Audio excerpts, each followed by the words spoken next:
Hi everyone, Genki, Minasan. This is Izumi-chan for edition of Dubai, the Asian Way, San Francisco Holiday Edition. So today we're gonna check out some of the interesting stuff to do in San Francisco during the holidays. So check it out. First, we're gonna start from Power Station. I normally avoid Embarcadero and the piers because there's too many people and too many tourists, and most of the things that they eat are very expensive. I normally jump straight to Power Station. Just get started in the mall near to Powell. So first we stop to have some pastries from Bird Papa's, which is traditional bakery from Japan.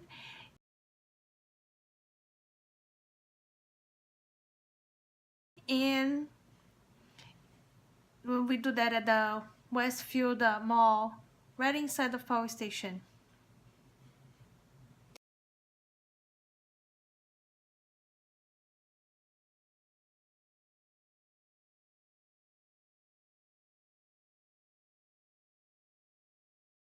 Then we get out from the station, and as we are walking out from the Power Station from Power Street side, you will see between Power Market, the AT&T store, and this year they're having a special exhibit on Fantastic Beasts, Crimes of Grindelwald. If you have the time, go check it out. It's interesting. It's not Asian related, but it's a very interesting, and you can take the kids. It's a very family friendly. You can do the wand tricks, but you don't use a wand there. You just use your phone light, and you can do the same tricks that they have in the Universal Studios parks, and you don't even have to pay admission to the park for that. You just get in for free in the AT&T store and check the exhibit, the props, and also play a little bit with the wand tricks, get a little passport there and your picture taken. So it's fun for the kids. Go check it out. Next thing that we did this year for the holidays was to go check the Dragon Gate in the Chinatown, and it's beautiful at night. So we went there when it was the dawn was coming, so it's pretty. We normally skip the big crowds in the cable cars because there's a big line, and if you see the line over there, you understand what I'm talking about. Just check this video. Plus it's very expensive. It takes a long time to get in the cable car, and it's a little bit of expensive, so it's worth it, but it's very touristic light, so we normally skip that. So when you're at the Dragon Gate, you just take the pictures at the entrance with those beautiful dragons and lions there, and you go straight up, because what we want to check, it's inside of the Chinatown district. Before we get to the stores that we are looking into, we normally we like to make the stop in the Fairmont Hotel because they're having a gingerbread house exhibit, a life-size gingerbread house. It was a little bit full of people because it was very touristic and lots of people are there to check this out, but we made it through and we were able to have good pictures and good shoots there, so check this out as well.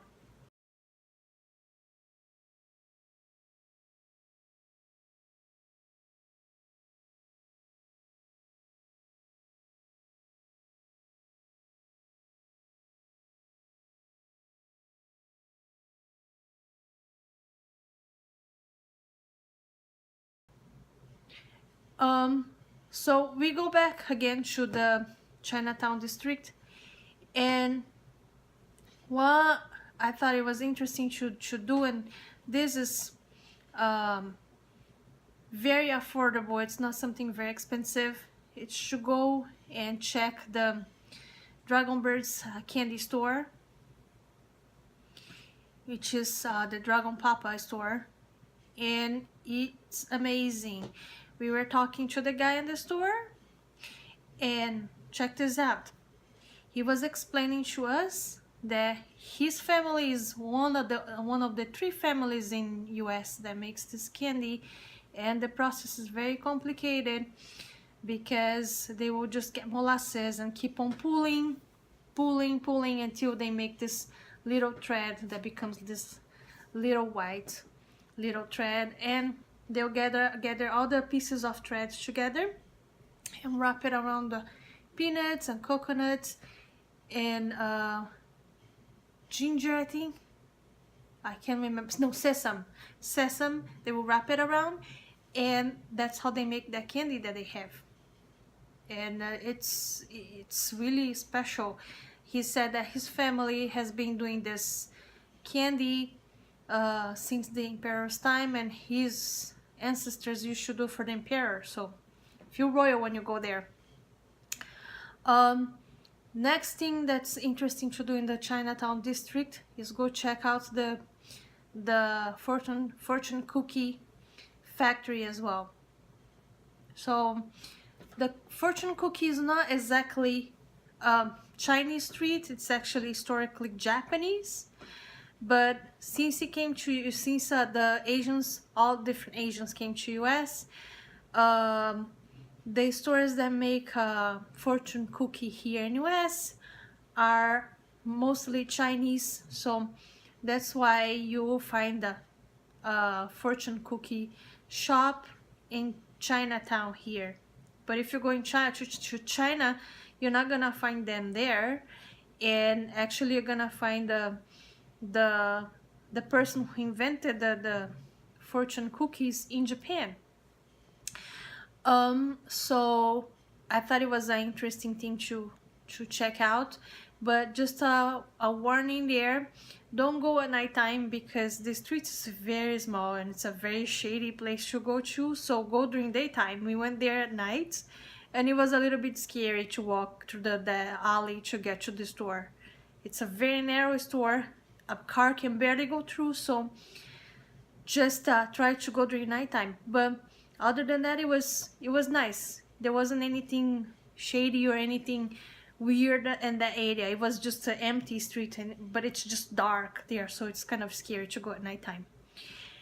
And so we got to get some fortune cookies to try, and they were delicious because just for the season they just made chocolate peppermint topped fortune cookies at that store.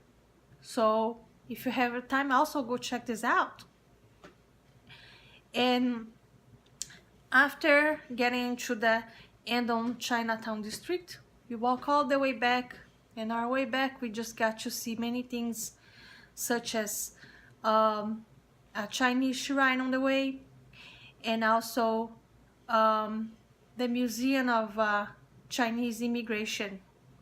We didn't stop to see those things because they are actually closed at the time that we passed by, but we were able to see the banners at the door and the structure, the architecture of the places.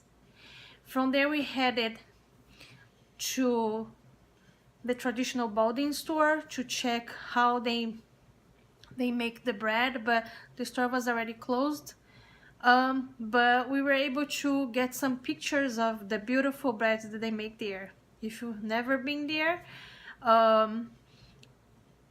it's very interesting, the process. They have this dough that has been fermenting for, I think that's how they call it, for many decades, and they just keep a piece of the original sourdough in a vault there, and they every morning they pull it out, and from that they just make more bread. So it's very traditional, and very old, but besides that, they also make breads that look beautiful. You just feel bad about eating them because they are shaped so beautifully.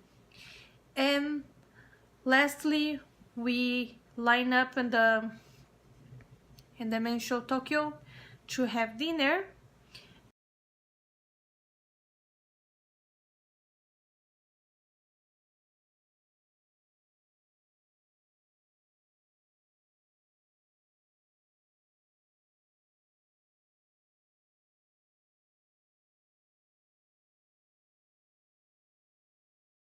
And foods there, the meals there are not that expensive.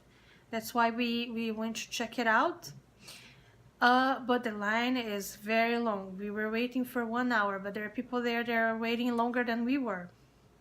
So if you go there, they don't take reservations, so make sure that you have plenty of time and you have the patience to wait in line.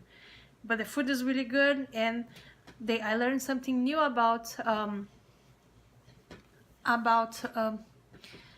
the Japanese soup noodle that I did not know.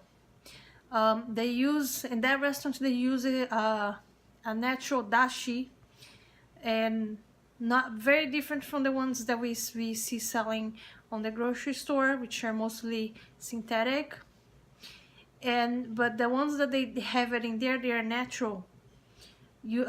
Some of them from the kombucha, the kombu, from the powder, and some others from kelp. So one of them is from Hokkaido, and the other one that they use to make their noodle soup is from Kawasaki. So it was very interesting because I've lived in Japan, and I didn't even know that those towns were special and important just because of their dashi. So it was, and plus the dashi that they make it's all organic. And I was just telling my family after that we gotta buy some of those organic dashi to make our miso soup and our food here at home with organic ones. I hope you like it. Places to go visit in San Francisco during the holiday seasons, and if you have the time, really go check it out there. And I will post more places interesting to visit during the holidays, and much more content for you about interesting places around the Bay Area. So if you like it, check it out, subscribe, and also hit the bell below so you can get more content from me, more videos with information. So bye, and have a wonderful holiday.